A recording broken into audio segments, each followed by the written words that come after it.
রাষ্ট্রের প্রতিটি স্তরে জবাবদিহিতা নিশ্চিত করতে চায় বিএনপি, জানালেন তারেক রহমান। দলের প্রতি জনগণের আস্থা ধরে রাখার নির্দেশ। পলাতক খুনিদের ফিরিয়ে এনে সর্বোচ্চ শাস্তি দাবি সার্জিসের। চট্টগ্রামে 105 পরিবারকে জুলাই শহীদ স্মৃতি ফাউন্ডেশনের সহায়তা। অর্থনীতিতে স্থিতিশীলতা ফেরানো অনেকটাই কঠিন, মন্তব্য পরিকল্পনা উপদেষ্টার। আগামী বছরই দেখা যেতে পারে নির্বাচিত সরকার। স্বনির্ভরতা বাড়াতে 2 বছরে অনুসন্ধান করা হবে দেশীয় গ্যাস ক্ষেত্র, জ্বালানি উপদেষ্টা। দেশে খুলছে অপরিশোধিত তেলের বাজার।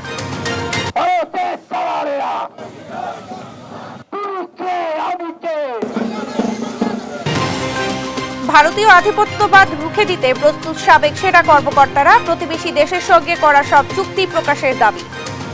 যেখানে আমরা দেখব যে আমাদের দেশের স্বার্থের বিরুদ্ধে কিছু হচ্ছে, আমরা সশস্ত্র বাহিনীর সদস্যরা আপনাদেরকে সাথে নিয়ে সেটা প্রতিরোধ করব। মমতার ইউটার্ন, টালমাটাল মসনদ। সুসম্পর্ক চান বাংলাদেশের সঙ্গে, বললেন সীমান্তে আগুন জ্বললে জ্বলবে বিহার, উড়িষ্যা। সংবাদ সন্ধ্যায় দেখছিলেন একেএস টিভি বার সংবাদ শিরোনাম, সঙ্গে আছে আমি শারমিন নাসি। এবারে বিস্তারিত। রাষ্ট্রের প্রতিটি পর্যায়ে জবাবদিহিতার পরিবেশ তৈরি করতে চায় বিএনপি, এমনটি জানালেন বিএনপির ভারপ্রাপ্ত চেয়ারম্যান তারেক রহমান। লক্ষ্য অর্জনে দলের প্রতি জনগণের আস্থা ধরে রাখতে দলের নেতাকর্মীদের নির্দেশনাও দেন তিনি। সাইফুর রিপোর্টের প্রতিবেদন। শনিবার ফরিদপুর উপজেলা কমপ্লেক্স হলে রাষ্ট্রকাঠামো মেরামতের 31 দফা ও জনসম্পৃক্তি শীর্ষক বিভাগীয় কর্মশালা আয়োজন করে বিএনপি। সকল অঙ্গ সংগঠন আমাদেরকে সহযোগিতা করে আসছেন। এ সময় ছাত্র জনতার আন্দোলনে নিহত ও ক্ষতিগ্রস্তদের পাশে থাকতে দলের নেতাকর্মীদের আহ্বান জানান কেন্দ্রীয় নেতারা। আমরা যেন সেই শহীদ এবং গুম পরিবার যারা জীবন দিয়েছে তাদের কথা যেন একটু হলেও স্মরণ করি, তাহলে এই দল পৃথিবী যতদিন থাকবে, বাংলাদেশ যতদিন থাকবে, বাংলাদেশ জাতীয়বাদী দল বীরের মতোই কিন্তু বাংলাদেশের মাটিতে থাকবে। বন্ধুরা আমার, কর্মশালায় ভার্চুয়ালি যুক্ত হন দলের ভারপ্রাপ্ত চেয়ারম্যান তারেক রহমান। এ সময় নেতাকর্মীদের বিভিন্ন প্রশ্নের উত্তর দেন তিনি। আমরা জনগণের জন্য কি করতে চাইছি, দেশের জন্য কি করতে চাইছি, এটি যদি মানুষ না জানে তাহলে মানুষ আপনাকে কিসের ভিত্তিতে সমর্থন দেবে? জানান রাষ্ট্রের প্রতিটি স্তরে জবাবদিহিতা নিশ্চিতে কাজ করছে বিএনপি। আমরা দেশে একটি জবাবদিহিতার পরিবেশ তৈরি করতে চাইছি। রাজনৈতিক দল হিসাবে আমাদের মূল লক্ষ্য উদ্দেশ্য জবাবদিহিতা। সেটি কি জবাবদিহিতা? শুধু কি প্রধানমন্ত্রী জবাবদিহিতা করবে? শুধু কি মন্ত্রীরা জবাবদিহিতা করবে? শুধু কি এমপিরা জবাবদিহিতা করবে? নো, জবাবদিহিতা প্রতিটি পর্যায়ে থাকতে হবে। ইউনিয়ন পরিষদের মেম্বার যেরকম জবাবদিহিতা করবে, প্রধানমন্ত্রীও জবাবদিহিতা করবে। প্রত্যেকটি জায়গায় জবাবদিহিতা তৈরি করতে হবে। একদিনে সম্ভব না, কিন্তু সেটি সম্ভব, অবাস্তব কিছু না। 31 দফার সংস্কার ভাবনা জনগণের সামনে তুলে ধরতে নেতাকর্মীদের তৃণমূলে ছড়িয়ে পড়ার আহ্বানও জানান তারেক রহমান। রাজনৈতিক কর্মীর সবচেয়ে বড় পুঁজি হচ্ছে মানুষের আস্থা, দলের পুঁজি হচ্ছে জনগণের আস্থা। জনগণের আস্থা যদি, এই পুঁজি যদি নষ্ট হয়ে, পুঁজি যদি হাত পড়ে, তাহলে কিন্তু সবকিছু নষ্ট হয়ে যাবে। আজকে আপনারা যা এখানে শিখে গেলেন, আজকে আপনারা যা জেনে গেলেন, এটি যেরকম আপনারা এখন প্রান্তিক পর্যায়ের মানুষের কাছে নিয়ে যাবেন, একই সাথে জনগণের আস্থা ধরে রাখার জন্য আপনাকে যে যে কৌশল নিতে হবে, দয়া করে প্রত্যেকটি কৌশল আপনি গ্রহণ করবেন। জনগণের অধিকার প্রতিষ্ঠায় ঐক্য ধরে রাখার আহ্বান জানান বিএনপির ভারপ্রাপ্ত চেয়ারম্যান। বিভিন্ন শ্রেণী পেশার মানুষ ঐক্যবদ্ধ হয়ে যেরকম স্বৈরাচারকে পালিয়ে যেতে বাধ্য করেছে, ঠিক অধিকারকে, দেশের মানুষের অধিকারকে প্রতিষ্ঠিত করতে হলে সকলকে একত্রিতভাবে ঐক্যবদ্ধভাবেই করতে হবে। সাইফুল রিপন, দেশ টিভি, ঢাকা। এবার চট্টগ্রামে জুলাই অভ্যুত্থানে শহীদ ও আহতদের পরিবারকে অর্থ সহায়তা দিল জুলাই শহীদ স্মৃতি ফাউন্ডেশন।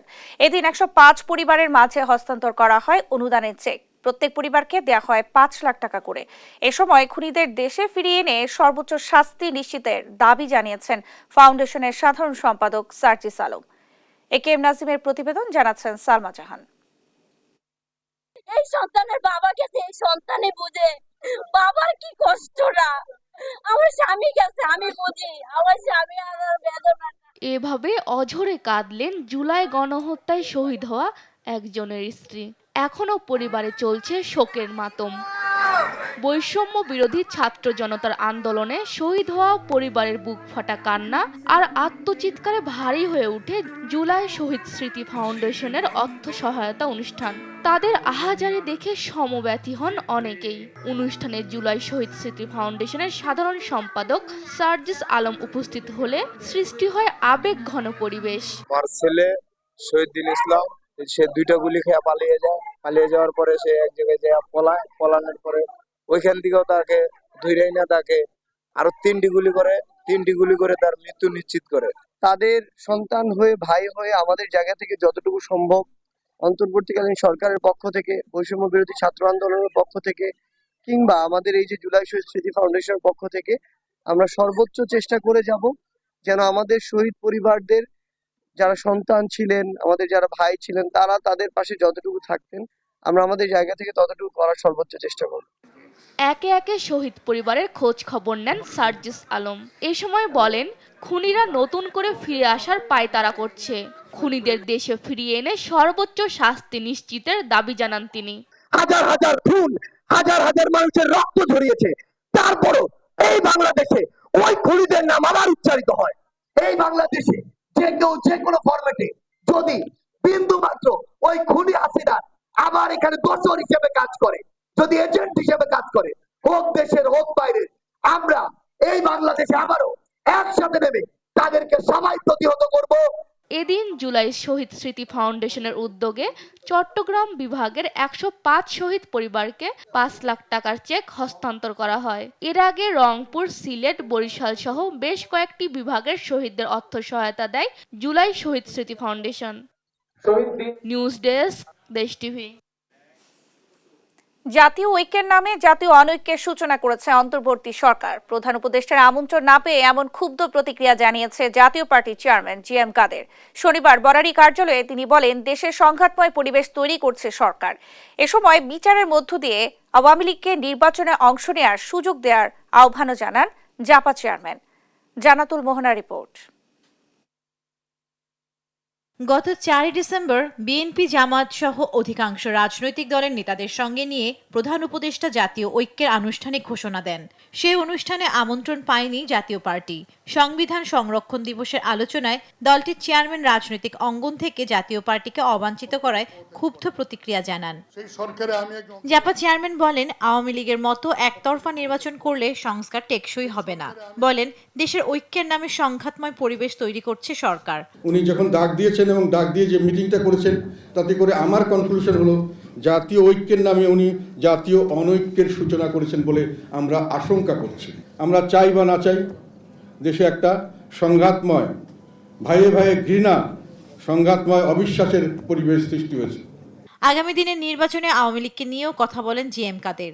আওয়ামী লীগকে আপনি ব্যান্ড করতে পারেননি, এখন করেনও নেই, করা উচিত হবে না। আওয়ামী লীগের যারা দোষ করেছে আপনি তাকে ন্যায় বিচারের মাধ্যমে ইনভেস্টিগেশন করবেন, তাকে দোষী সাব্যস্ত করবেন, তাকে জেল দেবেন। আপনি আগেই হই হই করে এখানে ওখানে কে মারা গেছে কেস দিয়ে দিলেন, সেই কেসের মাধ্যমে তাদেরকে আটক করলেন। এটা কি ধরনের হলো? আপনি বিচার করবেন, তাকে বিচার প্রক্রিয়া তাকে ধরবেন। আর সংগঠনে কি একটা সংগঠনে আওয়ামী লীগ কি একেবারে 1 নম্বর থেকে শুরু করে লাস্ট মেম্বার সবাই কি ক্রিমিনাল? জাতীয় পার্টির সভা সমাবেশ করতে না দিয়ে বিভিন্নভাবে নির্যাতন করা হচ্ছে বলেও জানান জাপা চেয়ারম্যান। জান্নাতুল মোহনা, দেশ টিভি, ঢাকা। অর্থনীতিতে স্থিতিশীলতা ফেরানো অন্তর্বর্তী সরকারের পক্ষে অনেকটাই কঠিন, এমনটাই জানালেন পরিকল্পনা উপদেষ্টা ডক্টর ওয়াহিদ উদ্দিন মাহমুদ। আগামী বছরেই নির্বাচিত সরকার দেখা যেতে পারে জানিয়ে তিনি বলেন, রাজনৈতিক সরকার এলেও অর্থনীতির চাকা ঘোরানো সম্ভব কিনা তা বলা যাচ্ছে না। শনিবার রাজধানীতে বাংলাদেশ উন্নয়ন গবেষণা প্রতিষ্ঠান আয়োজিত BITS বার্ষিক সম্মেলনে এসব কথা বলেন উপদেষ্টা। বলেন, অর্থনৈতিক কূটনীতিতে বাংলাদেশ এখনো পিছিয়ে। টেকসই উন্নয়ন এবং বৈষম্যহীন বাংলাদেশ গড়তে বাজার ভিত্তিক অর্থনীতির দিকে এগুতে হবে। পরিকল্পনা উপদেষ্টা বলেন, বর্তমানে বাংলাদেশের মতো উন্নয়নশীল দেশের অর্থনীতির শোচনীয় পরিস্থিতির জন্য দায়ী বেক্সিমকোর মতো বড় কোম্পানিগুলো। এই গভর্নমেন্ট খুব স্বল্পকালীন, এটা তো আমি ব্যক্তিগতভাবে মনে করি আগামী বছরই আমরা একটা রাজনৈতিকভাবে নির্বাচিত সরকার দেখব। আমার ব্যক্তিগত মতামত, জানি না কি হবে। তখন সবাই মিলে ভাবা যাবে কিভাবে যাওয়া যাবে। দেশে খুলছে অপরিশোধিত তেলের বাজার। রিফাইনারি না থাকলেও করা যাবে আমদানি। ঢাকা চেম্বার অব কমার্স আয়োজিত জ্বালানির দাম এবং সরবরাহ স্থিতিশীলতা বিষয়ক সেমিনারে কথা জানান বিদ্যুৎ ও জ্বালানি উপদেষ্টা ফাউজুল কবির খান। বলেন, স্বনির্ভরতা বাড়াতে আগামী 2 বছরে অনুসন্ধান করা হবে 150 গ্যাস ক্ষেত্র। কায়েস রাহাতের প্রতিবেদন। দেশের মোট জ্বালানি চাহিদার 62% পূরণ করা হচ্ছে আমদানি করে, ফলে মূল্য বেড়েছে কয়েক গুণ। ভোক্তা পর্যায়ে দাম সহনীয় রাখতে মাথাপিছু 3000 টাকা ভর্তুকি দিচ্ছে সরকার। তারপরও কমছে না গ্যাস, বিদ্যুৎ সহ অন্যান্য জ্বালানির দাম। চেষ্টা করতে পারি। জ্বালানি বিশেষজ্ঞ ডক্টর মোহাম্মদ তামিম বলছেন, দাম বৃদ্ধির প্রধান কারণ মুদ্রাস্ফীতি। আমদানির পরেও কমেনি জ্বালানি ঘাটতি। ভবিষ্যতে এই ঘাটতি আরও প্রকট হবে বলে শঙ্কা প্রকাশ করা হয় তার গবেষণায়। ঢাকা চেম্বার অব কমার্সে আয়োজিত জ্বালানি দাম ও সরবরাহ স্থিতিশীলতা বিষয়ক সেমিনারের মূল প্রবন্ধে এসব কথা তুলে ধরা হয়। 30 সালে গিয়ে হয়তো আমাদের প্রায় 30,000 মেগাওয়াটের মতো ক্ষমতা থাকবে, কিন্তু আমাদের চাহিদা তখন আরো বেশি। সো আমদানিকৃত জ্বালানি যেহেতু 62% এবং টাকার ডিভ্যালুয়েশন হয়েছে, এটা হলো সবচেয়ে বড় ইম্প্যাক্ট এনেছে এই বিদ্যুৎ উৎপাদনের। যদিও দেশের ভৌগোলিক অবস্থান অনুযায়ী বাংলাদেশে পর্যাপ্ত গ্যাসের মজুদ আছে বলে জানান ঢাকা বিশ্ববিদ্যালয়ের ভূতত্ত্ব বিভাগের অধ্যাপক ও জ্বালানি বিশেষজ্ঞ ডক্টর বদরুল ইমাম। আমরা স্টিল মনে করি বাংলাদেশের এনর্মাস পটেনশিয়াল ফর গ্যাস। আমাদের অ্যাকচুয়ালি এনার্জির জন্য বাইরের উপরে বা এরকম হাহাকার করার কোনোই অর্থ হয় না। এদিকে দেশের জ্বালানি খাতের চলমান পরিস্থিতির জন্য বিগত স্বৈরাচারী সরকারের পাশাপাশি অসাধু ব্যবসায়ীদেরও দায়ী করেন জ্বালানি উপদেষ্টা। ভবিষ্যৎ জ্বালানি সংকট কাটাতে আগামী 2 বছরে আরও 150 অনুসন্ধান গ্যাস কূপ খননের পাশাপাশি অপরিশোধিত জ্বালানি তেল আমদানি উন্মুক্ত করার কথা জানান তিনি। রিফাইনারি থাকলে ভালো, রিফাইনারি না থাকলেও যদি আপনি বড় সরবরাহকারী হন, মানে 5 লাখ 10 লাখ টন যদি সরবরাহ করে থাকেন, তাহলে আপনি এই টেন্ডারে অংশগ্রহণ করতে পারবেন। গ্যাস এক্সপ্লোরেশনের জন্য আমরা একটা পরিকল্পনা নিয়েছি যে এই বছর 50টা এবং আগামী 2 বছরে আরো 100টা কূপ খনন করা। এ সময় প্রতিযোগিতামূলক ন্যায্য বাজারের আশ্বাসের পাশাপাশি সৌরশক্তি ভিত্তিক জ্বালানিতে বিনিয়োগের আহ্বান জানান তিনি। কায়েস রাহাত, দেশ টিভি, ঢাকা। দেশের বিরুদ্ধে অভ্যন্তরীণ ও আন্তর্জাতিক যে কোনো ষড়যন্ত্র রুখে দেওয়ার প্রত্যয় জানিয়েছেন অবসরপ্রাপ্ত সশস্ত্র বাহিনীর সদস্যরা। সমাবেশে সাবেক সেনা কর্মকর্তারা ভারতীয় আগ্রাসন ও অপপ্রচারের সমালোচনা করেন। ভারতের সঙ্গে নত জানু পররাষ্ট্রনীতি নয়, সম্পর্ক হতে হবে সমতার ভিত্তিতে। শাহাদাত নিশাদের রিপোর্ট।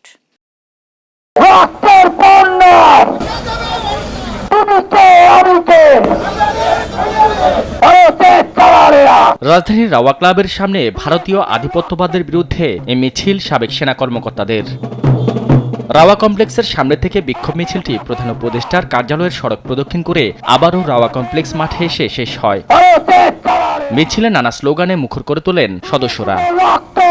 মিছিলের আগে সমাবেশে বক্তারা বলেন, ভারতের সঙ্গে নতজানু পররাষ্ট্রনীতি নয়, সম্পর্ক হতে হবে সমতার ভিত্তিতে। আমরা যে কোনো প্রয়োজনে দেশের জন্য আমরা আমাদের জীবন বিলিয়ে দিতে প্রস্তুত। আমরা যে আজকে ঐক্যবদ্ধতার ডাক দিয়েছি, আমাদের এই প্রচেষ্টা আজকের এই সমাবেশেই শেষ নয়। বাংলাদেশের বিরুদ্ধে আভ্যন্তরীণ আন্তর্জাতিক যে কোনো ধরনের ষড়যন্ত্র হবে, আমরা আপনাদের সকলকে সাথে নিয়ে সেই ষড়যন্ত্রকে রুখে দিতে চাই। আগরতলায় বাংলাদেশের সহকারী হাইকমিশনে হামলা ও পতাকার অবমাননা বাংলাদেশের স্বাধীনতা ও সার্বভৌমত্বের উপর হুমকি বলেও মনে করেন বক্তারা।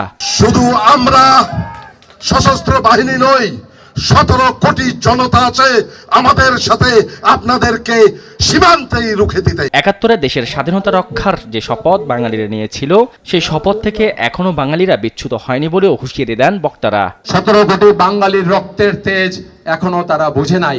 আমরা কি করতে পারি না করতে পারি। জুলাই আগস্টের মতো যে কোনো প্রয়োজনে দেশের জন্য রাজপথে থাকার অঙ্গীকারও ব্যক্ত করেন সেনা সদস্যরা। শাহাদাত নিশাদ, দেশ টিভি, ঢাকা। বর্তমানে দেখছেন সংবাদ সন্ধ্যা। গাজীপুর থেকে এয়ারপোর্ট পর্যন্ত বিআরটি প্রকল্পের বাস সার্ভিস আগামী 16 ডিসেম্বর আনুষ্ঠানিকভাবে উদ্বোধন করা হবে বলে জানিয়েছেন সড়ক পরিবহন ও মহাসড়ক বিভাগের জ্যেষ্ঠ সচিব এহসানুল হক। শনিবার দুপুরে বিআরটি প্রকল্প পরিদর্শন শেষে গাজীপুর মহানগরীর শিববাড়ি বিআরটি স্টেশনে এক আলোচনা সভায় এ তথ্য জানান তিনি। সড়ক পরিবহন সচিব বলেন, প্রাথমিকভাবে 2টি এসি বাস দিয়ে পরীক্ষামূলকভাবে যাত্রী পরিবহন করা হচ্ছে। গাজীপুর থেকে এয়ারপোর্ট পর্যন্ত প্রতিটি স্টেশনে ফুটওভার ব্রিজ রয়েছে। এছাড়া আরও অতিরিক্ত 10টি ফুটওভার ব্রিজ নির্মাণ করা হবে।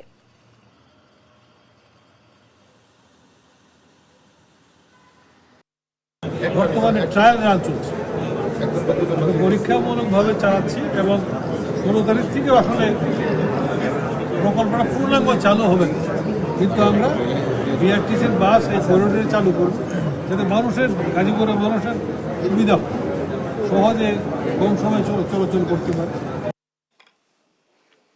দেশে পরিবেশ রক্ষার জন্য যা যা করণীয় তাই করবে অন্তর্বর্তী সরকার। সবুজের সমৃদ্ধি ফিরে পেতে সরকার বদ্ধপরিকর বলে জানান সমাজ কল্যাণ উপদেষ্টা শারমিন এস মুর্শিদ। সকালে মুক্তিযুদ্ধ জাদুঘরে আয়োজিত ক্লাইমেট জাস্টিস অ্যাসেম্বলি উদ্বোধন অনুষ্ঠানে কথা বলেন তিনি। অনুষ্ঠানে প্রাণী সম্পদ উপদেষ্টা ফরিদা আক্তার বলেন, পানির প্রবাহ বন্ধ করে রাস্তার উপর আলপনা এঁকে লাভ হবে না। পানির প্রবাহের ব্যবস্থা করতে না পারলে হাওর বাঁচানো সম্ভব হবে না।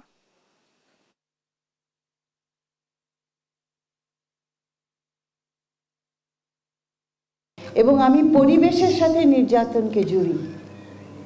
আমার মনস্তাত্ত্বিক জায়গায় আমি যেই অর্থনীতি, যেই সমাজ ব্যবস্থাকে আমি ধারণ করে চলছি, সেখানেই কিন্তু আমার জলবায়ু, সেখানেই কিন্তু আমার নির্যাতন, সেখানেই কিন্তু আমার শিশুর বেড়ে না উঠতে পারার এবং অকালে ঝরে পড়ার কাহিনী।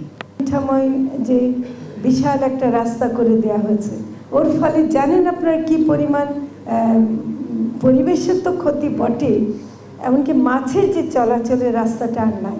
তাহলে পানির প্রবাহ যদি বন্ধ করে দেওয়া হয়, সেটার উপর আপনি যতই আলপনা আঁকেন ওই রাস্তার উপর দিয়ে, ওটা কিন্তু মানুষের কোনো উপকার করবে না। আমরা সড়ক মন্ত্রণালয়ের সাথে এবং পানি সম্পদ মন্ত্রণালয়ের সাথে কথা বলছি যে ওই রাস্তাটায় পানি প্রবাহের রাস্তা করে দিতেই হবে, এটা ছাড়া ওই হাওর বাঁচানো সম্ভব না। দেখছেন সংবাদ সন্ধ্যা।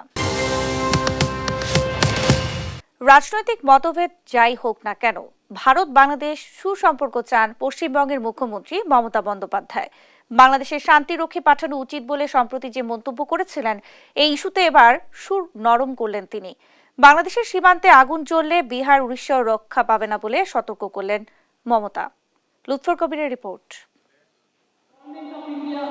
এই ব্যাপারটা আমি জুলাই নিয়ে বলছি এই কারণে, যেহেতু রেজুলেশনটা যাবে, government of India can take up the matter with the United Nations so that they can send the peace keeping force in Bangladesh and they can rescue all people from Bangladesh. বিধানসভায় দাঁড়িয়ে সম্প্রতি বাংলাদেশকে হেয় করে বক্তব্য রেখেছিলেন পশ্চিমবঙ্গের মুখ্যমন্ত্রী মমতা বন্দ্যোপাধ্যায়। বাংলাদেশের সংখ্যালঘুরা নির্যাতনের শিকার হচ্ছে এমন ভিত্তিহীন অভিযোগ তুলে শান্তিরক্ষী মোতায়েনের আর্জি জানান। কোনো প্রমাণ ছাড়াই এমন বক্তব্যে নিজ দেশের পাশাপাশি অন্যান্য মহলেও চলছে সমালোচনা। এমনকি কংগ্রেস নেতা শশী থারুরও বলেন, শান্তিরক্ষী কখন কোথায় মোতায়েন করতে হয় সে বিষয়ে হয়তো মমতার ধারণা নেই। ঘরে বাইরে তোপের মুখে সুর নরম করতে বাধ্য হলেন মমতা। শুক্রবার ভারতীয় সংবাদ মাধ্যম নিউজ 18-এ দেয়া বিশেষ সাক্ষাৎকারে প্রশ্নের মুখে পড়েন মুখ্যমন্ত্রী। প্রশ্নের উত্তর কিছুটা অন্যদিকে ঘুরিয়ে মমতা বলেন, কোনো বিভেদ নয়, প্রতিবেশীর সঙ্গে সুসম্পর্ক চান তিনি। আমরা সবাই সবাইকে খুব ভালোবাসি, কাজে আমি চাই যে আমাদের রাজনৈতিক মতামত যাই থাকুক না কেন, রাজনৈতিক প্রতিশোধ, প্রতিহিংসা যার প্রতি যাই থাকুক না কেন, অন্তত বাংলাদেশও ভালো থাক, ইন্ডিয়াও ভালো থাক। তবে মোদী সরকারকে সতর্ক করে তিনি বলেছেন, বাংলাদেশ সীমান্তে আগুন জ্বললে পশ্চিমবঙ্গ তো বটেই, সংকটে পড়বে বিহার, উড়িষ্যাও। বাংলাদেশের রাত যদি কেউ এখানে নিয়ে এসে আগুন লাগায়, তাহলে কিন্তু আগুনটা বিহারে ইউপিতেও বাদ যাবে না। তার কারণ হচ্ছে এই কারণে, যেহেতু আমরা পরস্পরের সাথে জড়িত, আমাদের বর্ডার সবারই এক। প্রতিবেশী দেশগুলোর সঙ্গে মোদী সরকারের সম্পর্ক কোনোভাবেই স্বাভাবিক তো হচ্ছেই না, বরং আরও অবনতির দিকে। এতে ভারতের পররাষ্ট্রনীতিতে কোথাও ঘাটতি আছে কিনা মমতার কাছে এমন প্রশ্ন ছিল। আমার মনের মধ্যে অনেক কিছু থাকলেও আমি এটা পাবলিকলি বলবো না, তার কারণ যেহেতু আমার দেশ। লুৎফর কবির, নিউজ ডেস্ক, দেশ টিভি। দেখছেন সংবাদ সন্ধ্যা। সিলেটে দ্বিতীয় টি-20তে আইরিশ নারীদের কাছে হারল বাংলাদেশের মেয়েরা। আশার আলো জাগিয়েও বেলা শেষে 47 রানের হার নিয়ে সিরিজ হাতছাড়া করল টাইগার্সরা। এই জয়ে এক ম্যাচ হাতে রেখে টি-20 শিরোপা নিশ্চিত করল সফরকারীরা। সিলেট আন্তর্জাতিক ক্রিকেট স্টেডিয়ামে এদিনও টস ভাগ্য ছিল আইরিশদের সঙ্গে। উদ্বোধনী জুটিতে 34 রান যোগ করে আইরিশ মেয়েরা। এরপর ওরলা ও লরা দলের স্কোরবোর্ড বড় করার দায়িত্ব নেন। 25 বলে 32 রান করেন ওরলা আর 35 রান করেন লরা। নির্ধারিত ওভারে 5 উইকেটে 134 রান তোলে আয়ারল্যান্ড। লক্ষ্য তাড়া করতে নেমে ব্যাটিং বিপর্যয়ে পড়ে নারী দল। সোহানা মুস্তারি, দিলারা, নিগার সুলতানা কিংবা তাজ সবাই হয়েছেন ব্যর্থ। সব উইকেট হারিয়ে 87 রানে শেষ হয় বাংলাদেশের ইনিংস।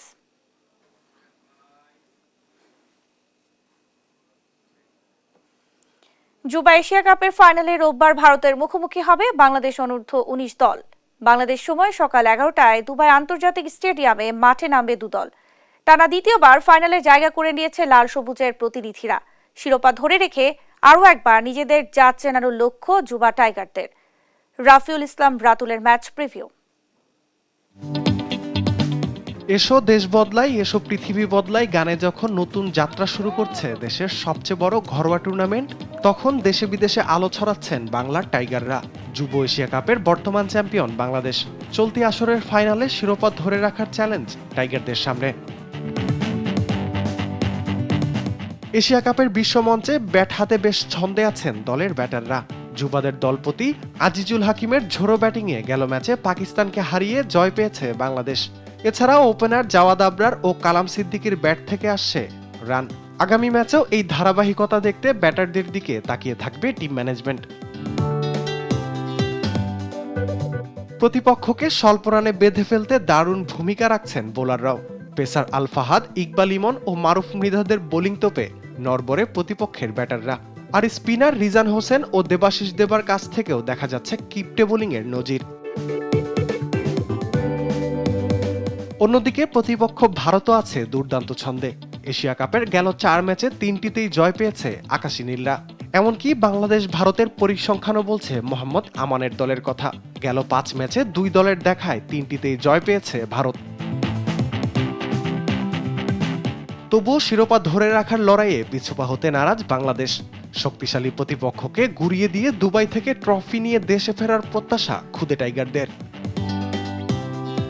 রাফিউল ইসলাম রাতুল, স্পোর্টস ডেস্ক, দেশ টিভি। এই ছিল এখনকার সংবাদ সন্ধ্যা। পরের বুলেটিন দেখার আমন্ত্রণ রইল। ধন্যবাদ সবাইকে।